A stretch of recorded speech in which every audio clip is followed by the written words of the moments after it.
Hello, hello, hello. It's Knits for Sanity, and welcome to day 5 of my holiday celebration with Happy Mermaid yarn. I know it says 4, that's for December 4th, but our fun began on the 30th of November. And for today's holiday fact or tidbit of information, it's going to be wedding related. Why? Because today is my wedding anniversary. I'm not going to tell you how many years just yet. I want you to comment below. Maybe I've mentioned it before in other videos, so if you're a long-time subscriber, you might know the answer. But put your guess in the comments below, and I will tell you in another few videos out whether you're right or not. All right, so it actually relates back to Christmas stockings. Like so much of Christmas tradition, the story of the origin of the Christmas stocking is a little bit convoluted, but we know for sure by 1823, when A Visit from St. Nicholas was first published, otherwise known as 'Twas the Night Before Christmas, and stockings were mentioned in that poem. We know stockings probably originated sometime in the 18th century or the 1700s. And the most traditional story, with many varying versions of it, goes something along the lines of that during St. Nicholas's lifetime, like the actual St. Nicholas's lifetime, he was either staying with a family, or he overheard this family talking, or other village people told him about this family. It's one of those three things, where this man recently became a widower, and he had 3 daughters. But he was very impoverished. He was out of work. And at that time in history, if you didn't have a dowry to go with your daughter, she was not considered eligible for marriage. So he was contemplating whether he would have to send his daughters to the nunnery or sell them into prostitution. Horrible, horrible options. But frankly, the truth is that at that time in history, women weren't of any value. So somehow, one way or another, St. Nicholas overheard about this poor man's plight, and he knew that this man was very proud and he would never, ever accept any kind of help. So in the middle of the night, St. Nicholas either went through the front door or possibly came down the chimney, and he threw these 3 bags of gold, and one of them landed in a freshly cleaned stocking that was drying by the chimney.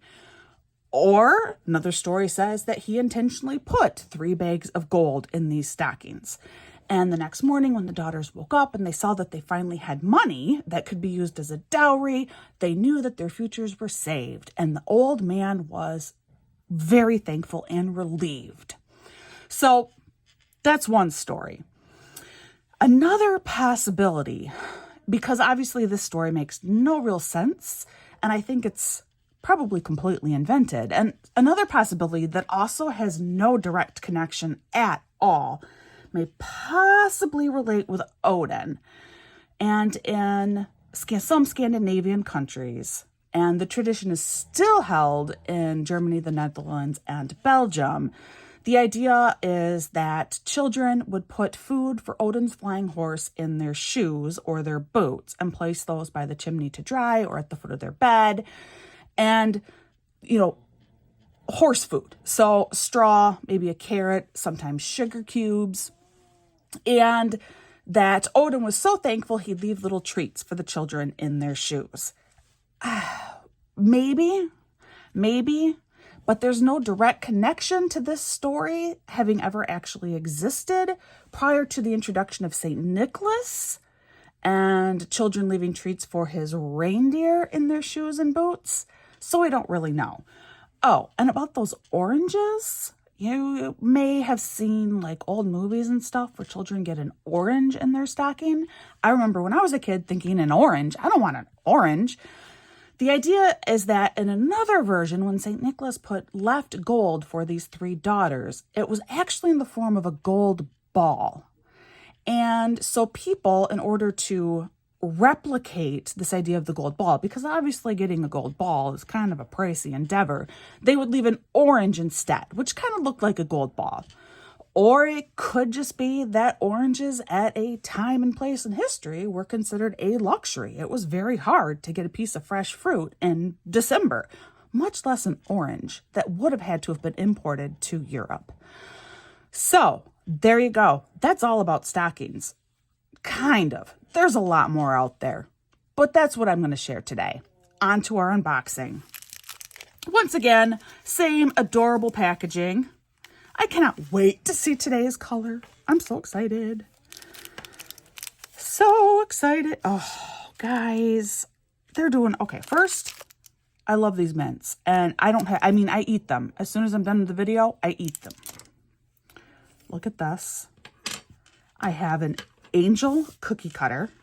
Isn't that cute? My kids will love this. They will absolutely love using that. And ta-da! Today's color.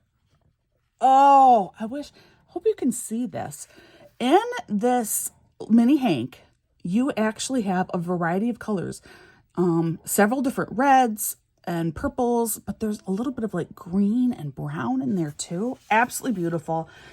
And in case you are new to this, this is all a 2-ply fingering weight yarn, 70% merino, 20% nylon, and 5% stellina. They are all about 87 yards, 20 grams.